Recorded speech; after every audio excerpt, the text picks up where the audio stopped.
Hey GH peeps, welcome back to my channel where we talk all things General Hospital. Today's late night review is for Tuesday. It is Taco Tuesday, y'all, and I had tacos. I love tacos. It is January the 9th, 2024. So I hope you guys had a really good Tuesday.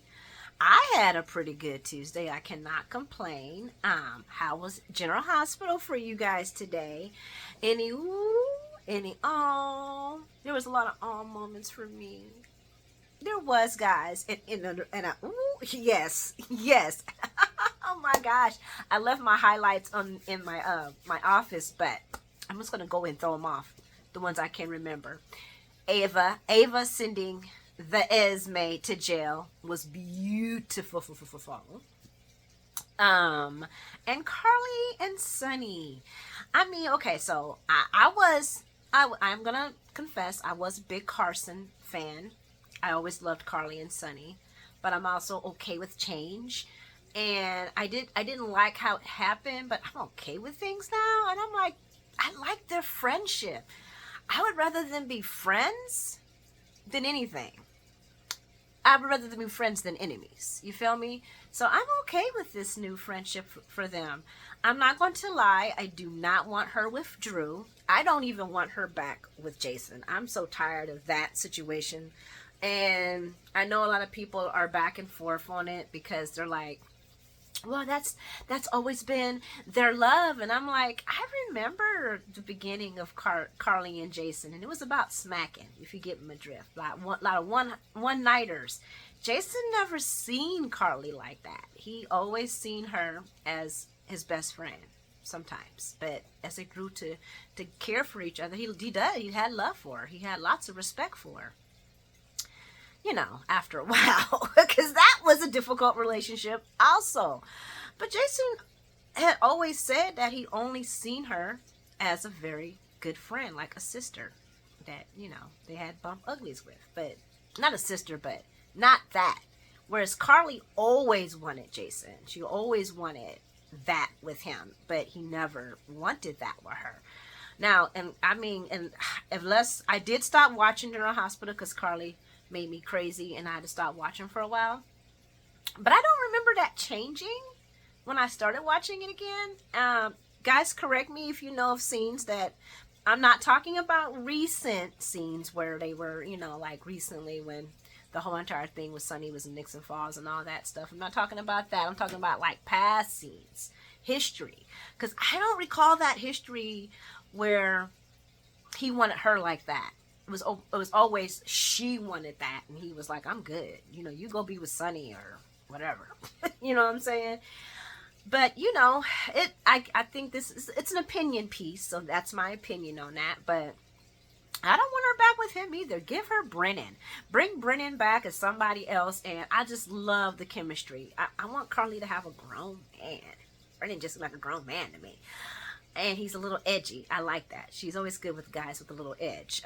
As we will talk about in a little bit, because they talk about that in the next scene we're talking about. In fact, let's just get into it. And as always, please like and subscribe if you like the content. New subscribers, oh my God, hello and welcome to the channel. I hope I earn your subscription. I hope you don't jump off and say, oh my God. And current subscribers, as always, I appreciate you guys. Like and comment. I love comments. Please put your highlights in the comments. I love seeing you guys' comments. And let's talk about it. Let's get into it. Let's talk about all things General Hospital. So we're at Kelly's. And guess who comes to see Carly Babes? Her Sunny. And guys, I love this scene, okay? Oh, and another thing, I don't know if I'm going to do a review recap tomorrow. Guys, I'm having a hard time with this. As a classic GHer, just this whole entire thing with Bobby, I wish it would show more flashbacks. I really do, but I don't know if I can hold it together. But the Carly and Sunny scene today, was top notch. I love those two actors, and like I said, if they have, I mean, if we can write them as friends, that's fine. I just like them on that team and not on the other any kind of weird shit. I don't like it when they're feuding. It's just we're too old for that. We need to be moving along. But anyway, let me get into it. So I don't know if I'm going to be posting tomorrow. I'm not, because I know tomorrow is supposed to be the funeral. I just don't. I might do a brief review, just, you know, hey guys, what y'all think, kind of thing. Yeah, but we'll see. I don't see myself posting tomorrow though, but we'll see. Anyway, so Sonny tells Carly that he got here as soon as he can, because of course he was in jail, and he apologized and says, well, you know, you probably don't even want to see me. Man. And I should have kept my distance. In fact, I will keep my distance. And could you just let everybody know, give everybody my condolences? And I'm like, no!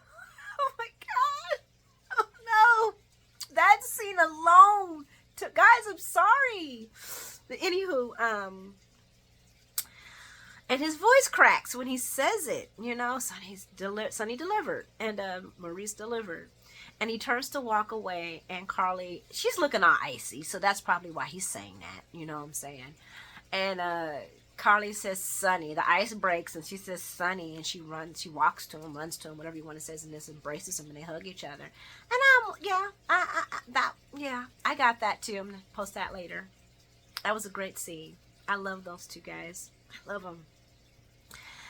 And they discuss how he knew she was there, and he thought that, you know, he would check Kelly's first, and he seen that the lights were on, but it had the close sign on, so he took the chance of her being there, and he knew she would be there. And she told him that she was thinking about opening up, but had decided not to at least until after the memorial service, and not thinking maybe she just wants to stay busy, but at the same time be in her mom's establishment. And he does offer, he's like, anything you need, anything at all, I don't care what it is, I'm here, I got you, I'm here, anything at all. And she lets him know that Drew and Lucas have been very helpful and taking care of things. And I know for Sonny, that's got to be like, because that used to be my job. And I'm like, yeah, but you gave that job to somebody else. Which is okay. And he asks how are the kids, and she tells him that Mike and Joss are heartbroken. And I wish, like I said, we still have walk-in Joss, and I understand why I can't think of her name, why she's not playing. She just lost her mom, and I think that's just too close to home. Just too close to home. And she also had a really strong connection with Bobby. I mean, she grew up on this soap, so she's known Bobby since she was a little girl. So this had to be just too much for her. So it's so understandable, but I'm pretty sure she would have killed the role. Not saying that Step-In Joss is not doing a good job. She just, there's no feeling behind her thing. And I know she's trying, but it just would have been really realistic if we would have had our girl playing. But anyway, she tells him that Mike and Joss and Mike are heartbroken, but she hasn't told Avery and Donna yet. And man, and he was like, and Sonny's like, well, she was so wonderful with the girls. She was wonderful with those girls.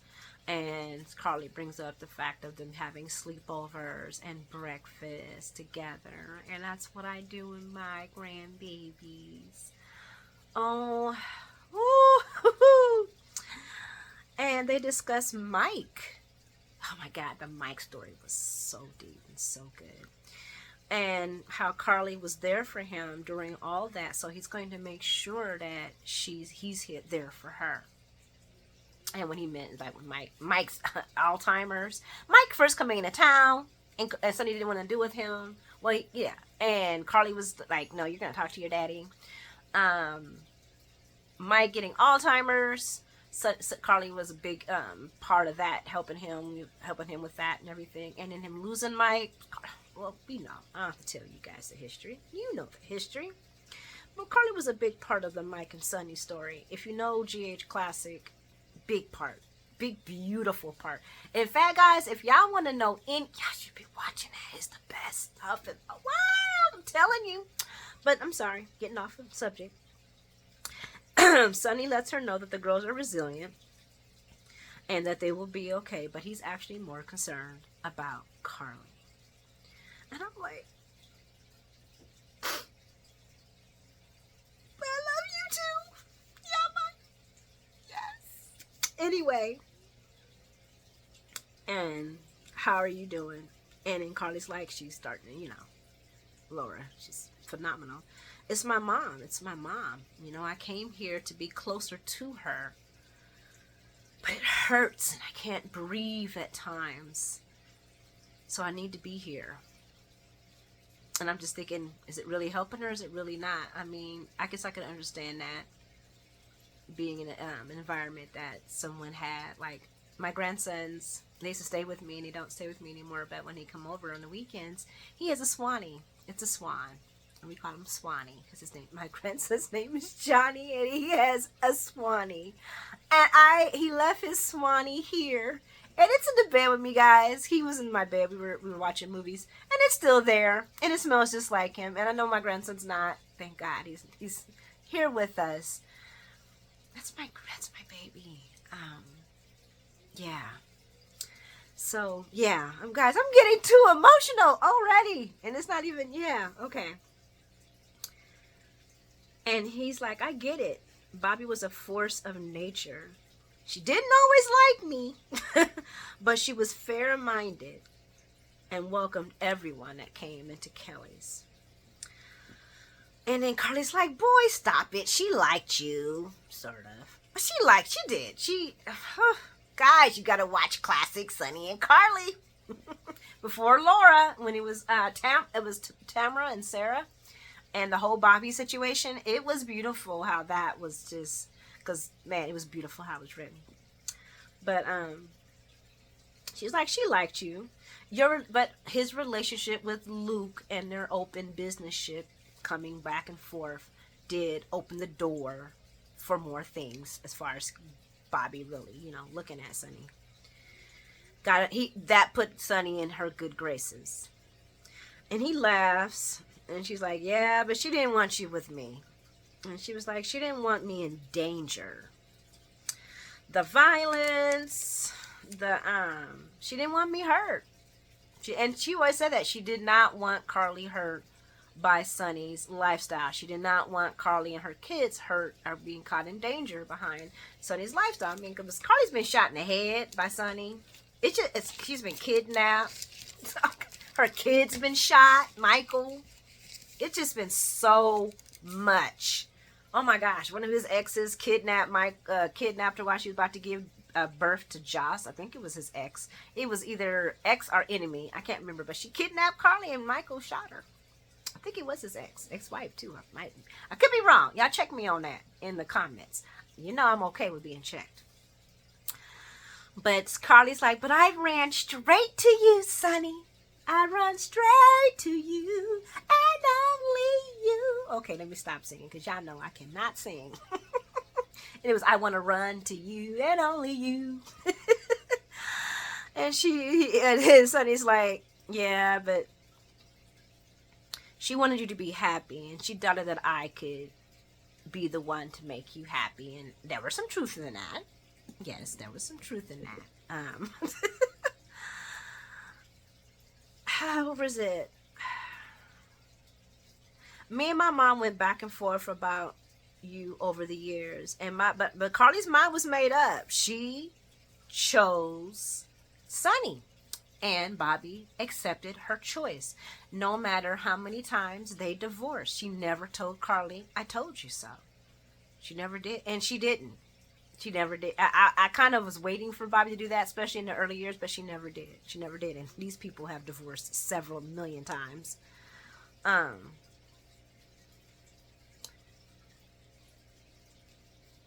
Yeah, she said my mind was made up, and she accepted that. Yeah, and Sonny's like, yeah, with raised eyebrows and with a raised eyebrow and sharp eye on me, and they both laugh. And then Carly lets him know that he was welcome into the family. And how could she not welcome Sonny into the family? He was a father to her children, grandfather to the grandkids. He was the family. And she loved them. She loved her grandchildren, so she loved Sonny. And she loved Carly. She even said that. I wish I could find that video. I'm pretty sure it's on one of my clips on my page. But she loved Sonny. She loved Sonny because she loved Carly, and she just wanted them to be happy. But yeah, I mean, it's like everybody's worried about Trina and Spencer. Yeah, Carly might have been a hot mess when she first came into town, but Sonny was a bigger hot mess. And Bobby's concerns were valid because he was a hot, violent mess. And he had a way with words when it came to women, and Bobby didn't appreciate that. You know what I'm saying? But let me stay on track. They discussed how Bobby accepted everyone, and they discussed how Bobby accepted everyone for who they were and not tried to force them to be something that they wasn't. How she was loved due to this. But you know, it's harder to accept people than some people. Sonny's talking about himself because he was like, yeah, but I'm sure she was able to accept Drew more than me. And Carly laughs because she knows what Sonny's trying to get at. And she says she was happy that I was happy. But you know what? I wonder, and I gotta look about. I'm gonna have to look up scenes about the Bobby and when Carly started dating Drew, because I don't remember too much. But I'm gonna have to look because Bobby was very keeping it real with Carly, and if Bobby's seen for one iota that she was not like deep in with Drew, she would have been like, "But Sonny gonna come back." Because that's how she used to always talk to her back in the day. When Carly would leave Sonny or Sonny would leave Carly, she would always like, yeah, y'all gonna get back together, whatever. So I gotta, y'all let me know in the comments if y'all remember anything about that. But I don't remember, I can't remember how she reacted to her dating Drew. I don't remember that. But, where we at? And then Carly brings up how she was relieved that Drew was there that night, that she got the information because it was a really bad night. And then someone shows up and he says, yeah, Nina. And he shows up at the door. And I love this part right here because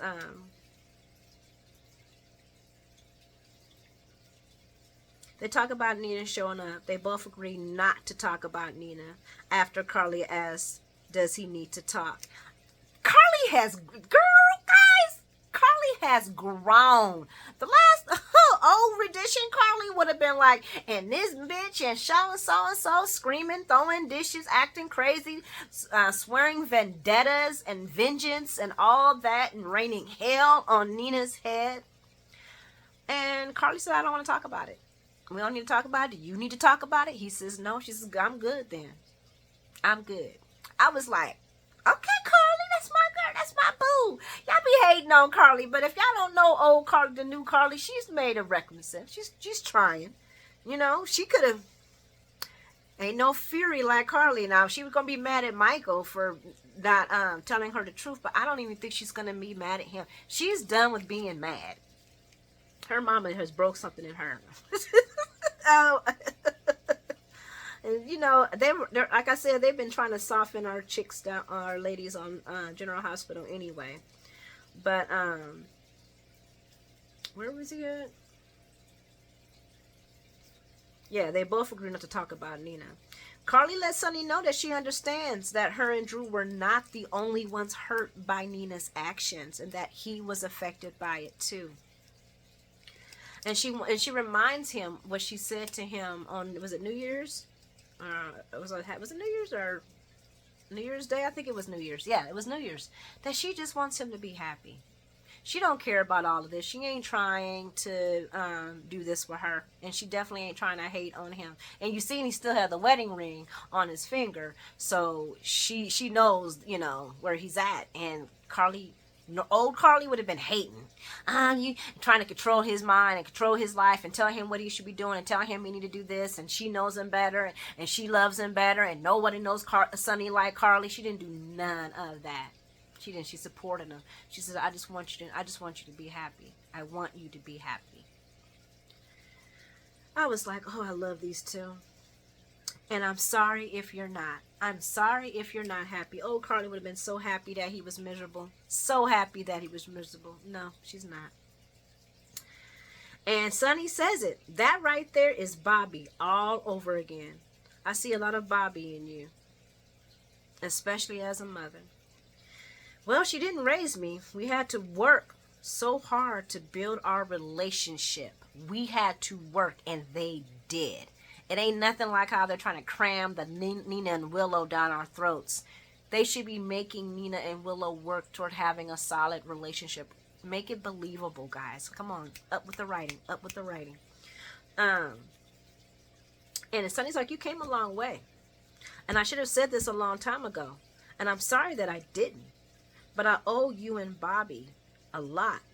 I saw how hard you worked for your forgiveness. He was there. He's seen it all. In the end, you guys had this beautiful relationship. And if I didn't see that, there's no way I would have been able to be there for my dad. I was like, oh, guys, tears were, oh my God, tears were falling at that part. I could not. I was like, oh my God. Woo. And you said, he said, you two showed me that it was possible. And Carly says, I'm just happy that you made peace with Mike in the end. And she reminds him of him being a really good son.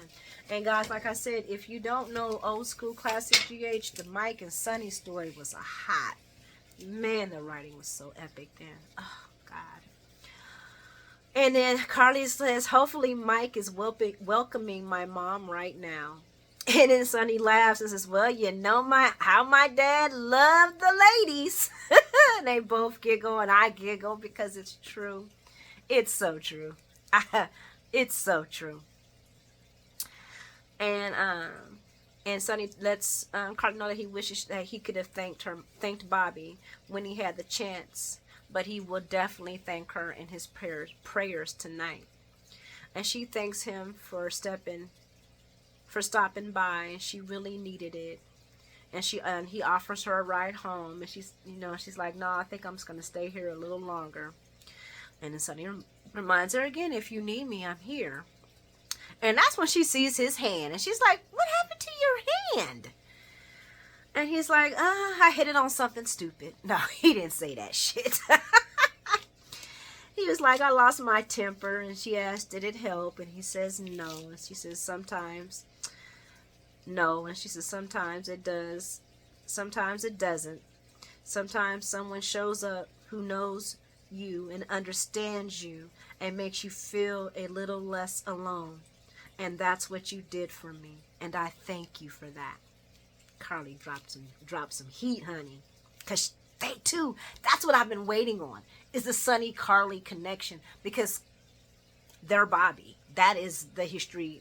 He was there through the majority of the history with Bobby and Jason, some of it also. But her and Sonny a lot because they were married and had kids.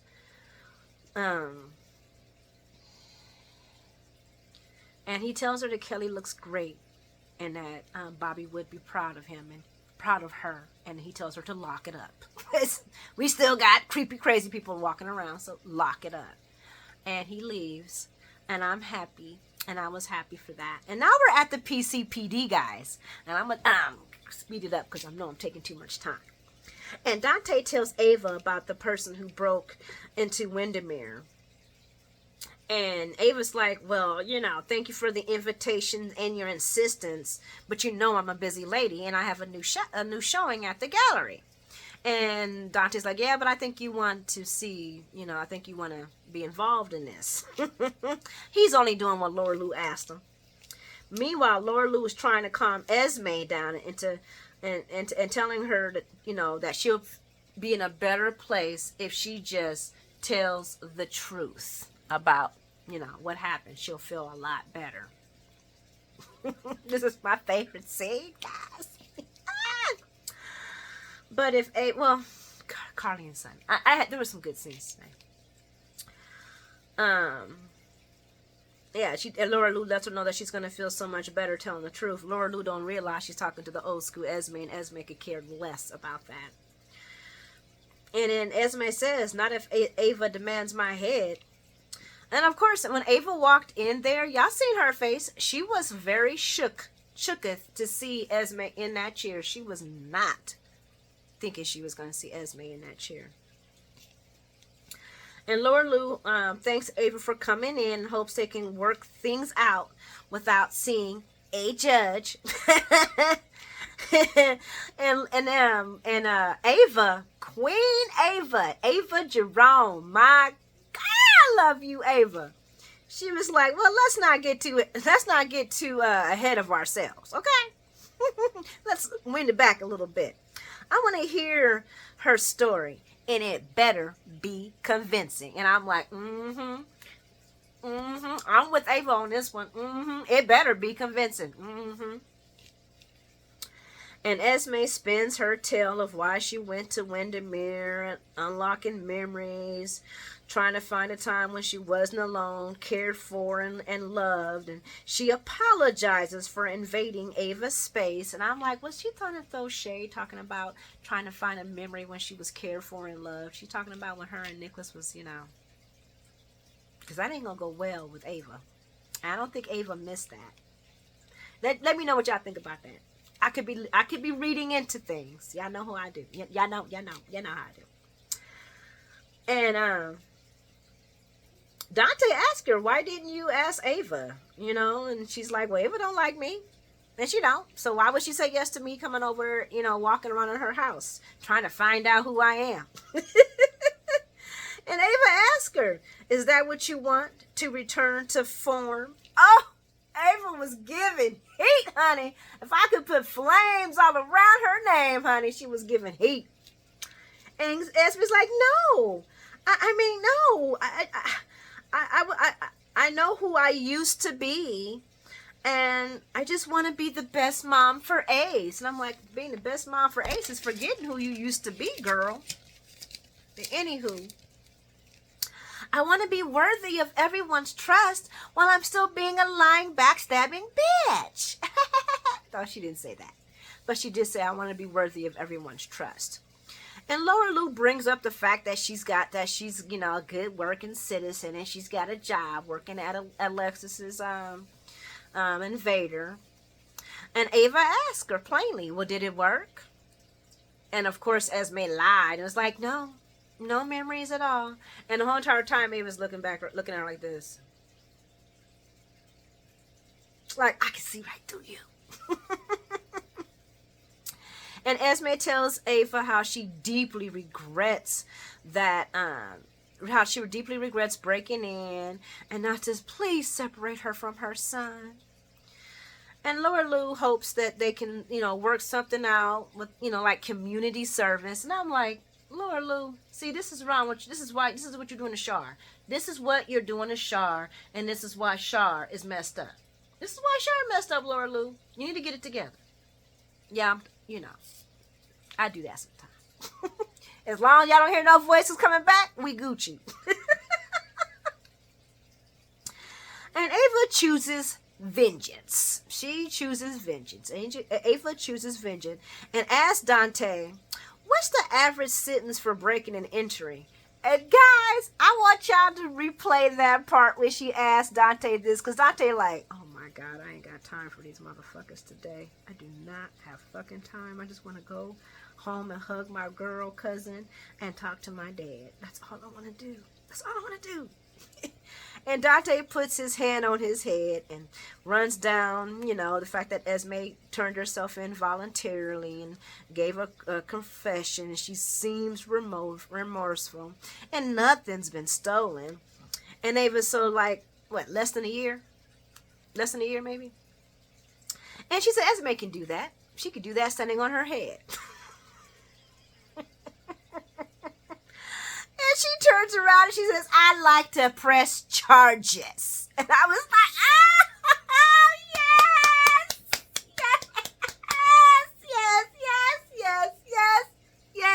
yes.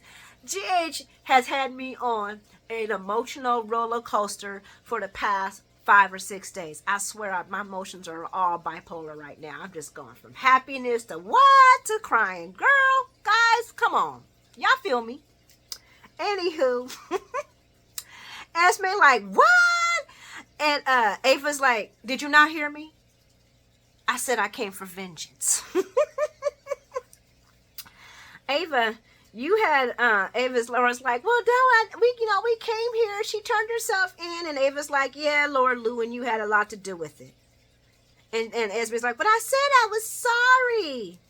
And then Ava's like, maybe it was some hard Xmas, Christmas times, a little depressed about your unremembered life. But I don't care, motherfucker. I don't care, okay? You drug Trina. You filmed Cam and Joss, revenge porned them. You haven't paid for nothing. The slap on the wrist is not even enough. But honey, it's a start. I'm like, oh my God, this is giving me juice. Oh, I loved it. And Laura asked Ava, of course, and then Ava walks out. And Laura asked Ava when they walk out what she was doing and why did she go out her way to make a light sittings for Esme. And Ava's like, well, I'm not heartless.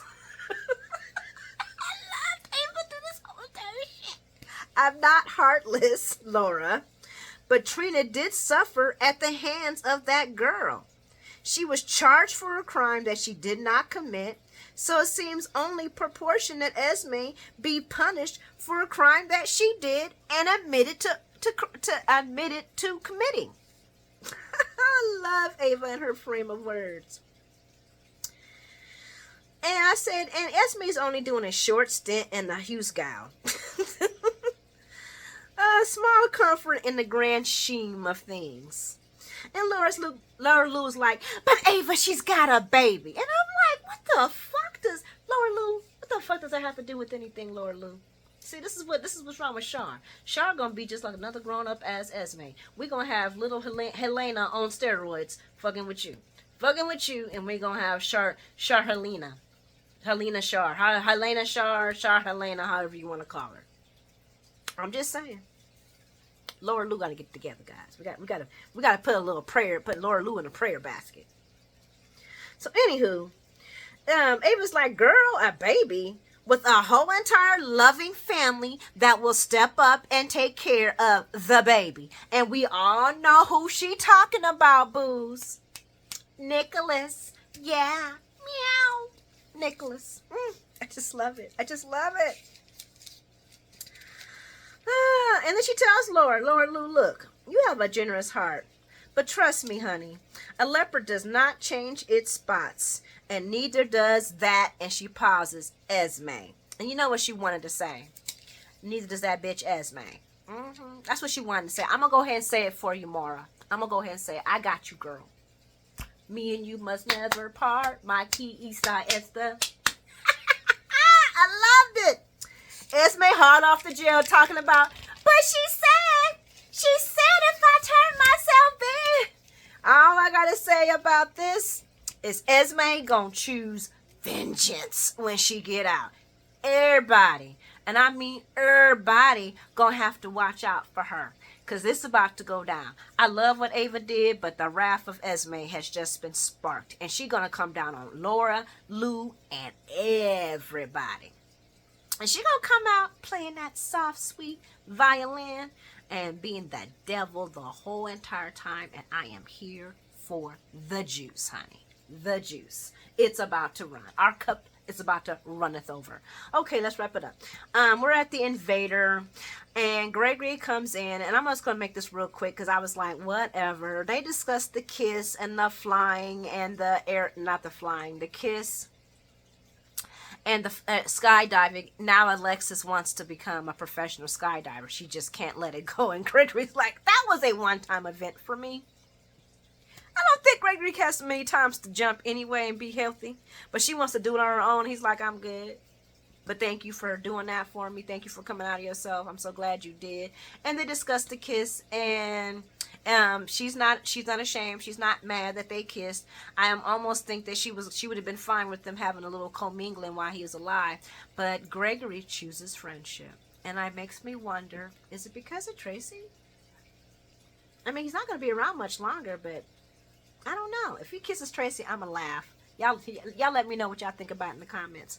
And now we're going to go run over to our very last story, General Hospital, the Ashfords, where some people were just talking reckless, okay? So here we started off. We're going to start it off because we ain't got that much time.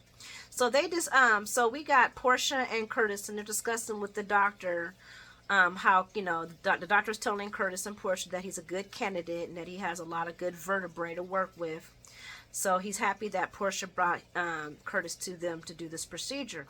And Portia asked the doctor, how many operations have you had so far, Doc? And the doctor's kind of going back and forth. She says, yes, but how many? And he says, 25. Only 3 successful ones. And I'm like, 3 successful ones? So you've had 25 surgeries and only 3 successful ones. Wait, y'all. Let me tell y'all about the side effects. What is it? Spinal fluid leakage. The fact that he may not still be able to walk. And I forgot the other one, but I was like, what the hell? I guess it's better that he ain't getting no, anal leakage. Ain't nothing coming out of there, so that's a good thing, I guess. Oh my God, this brought me back to one of those commercials they do for medications, though. And the family is in the waiting room at the same time, and TJ's happy that Portia got his uncle into the trial. And Stella is rightfully nervous. And she's like, it's been 6 months since the shooting. And Curtis is still healing physically and emotionally. And I mean, what if this doesn't work? I mean, what this is going to do to him? And Hat Daddy like, well, what if it does? What if it does? We just need to stay positive. And I'm like, you need to calm the hell down. And Arcella's like, well, I'm only thinking about Curtis. She talks about how his depression was bad after he found out that he couldn't walk. And she just doesn't want him to go back to the dark side again, to that again. And Hat Daddy gets mad and starts talking about this is not the time for doubt. And if you can't be all in, then just leave. And I'm like, this motherfucker got motherfucking nerves. Who the fuck is you, motherfucker? This woman raised your son because you couldn't stand up. You left your wife and her 2 kids back in the 60s. I want to say 60s, late 70s, 60s. I know Curtis is older than me, but whatever. You left your kids for 2 women to raise them. And you want to sit here and throw your dick around acting like you the boss man now? Oh, I wanted to choke him with his hat. Who the hell you think you is, motherfucker? Who the hell you think you is? And everybody looked at him like, what the fuck? Everybody. TJ looked pissed like, I know this motherfucker didn't. So TJ checks his granddad, because Marshall get up and walks away. And TJ goes and finds him and checks him. And he says, and Hat Daddy admits, he says, I had no right to lose my temper. I have to apologize. To which TJ agrees. And TJ hears him, but he wants to know if something else going around. And Hat Daddy tells him, well, I'm a hypocrite. Because Stella was only saying what I felt. And y'all say that man ain't bipolar. I'm just playing. But you remember he was up there beating up people when he first came in.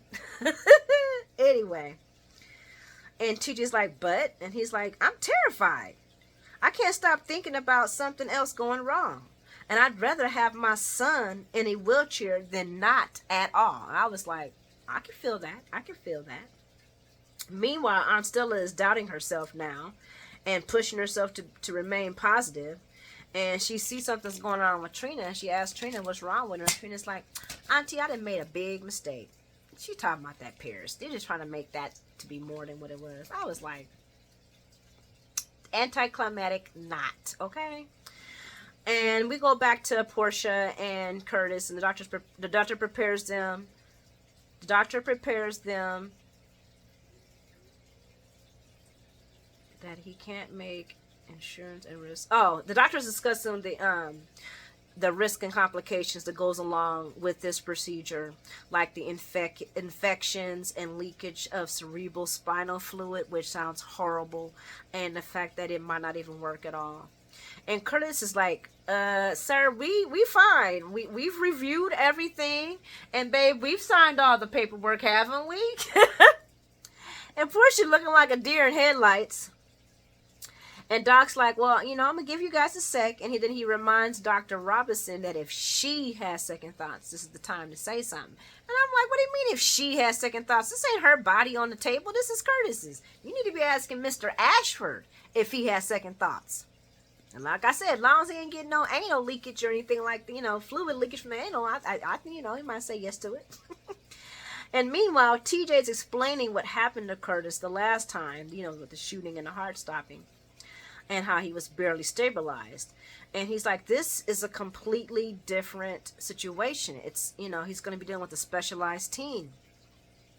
Now, he does add that since there really is not a direct comparison to both, and there's still a risk, and that's when it's a little risk, and Hat Daddy don't want no risk, and I don't blame him. Your baby, you almost lost your son.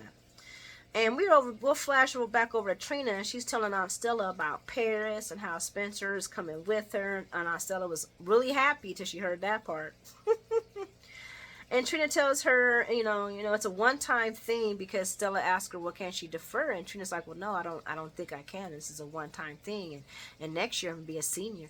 Go, babe, you're gonna be a senior, and I can't miss that, so I gotta be here for that. So this is really the only time I can really go. And Aunt Stella understands her dilemma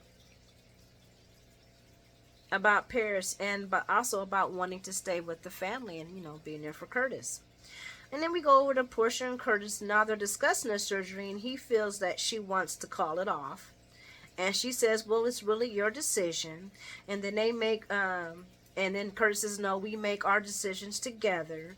And he asks her for, her honest opinion. And she's like, I was looking at this as a doctor before. I was like, yeah, this is great. But now, I'm looking as your wife, and I'm not feeling so confident about this anymore. And I'm like, I'm not feeling too confident about this either. But here we go, because the story must continue. And she lets him know that she's scared. And then we go on over to TJ, and he convinces his granddad, with a lot of work and a lot of a will, that Curtis will be fine, and Marshall just wants him to be done with the surgery, which TJ agrees, and they hug it out. And then Marshall's like, well, I better go apologize, with to Stella, and TJ's like, everything is okay with you and Aunt Stella, right? And that's when Marshall flashes back to that weird-ass moment where he's looking at his sister-in-law like, let's get it on. And I'm like, ugh, that's gross. I'm sorry, guys. My personal opinion.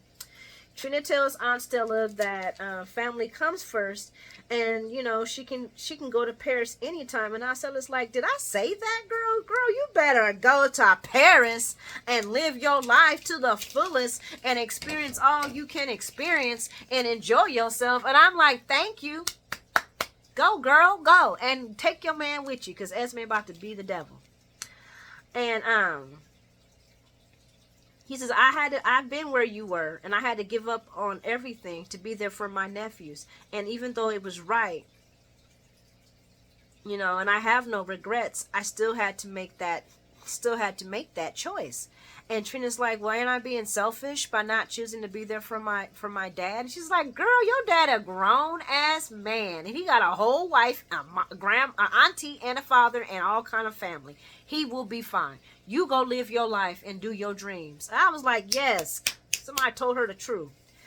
And then we go over, and then Hat Daddy comes up, and he's telling Aunt Stella how he's ashamed of himself, and he was way out of line, and how Stella was just saying what he was thinking, and she accepts his apology, and she's like, she tells about her mistakes.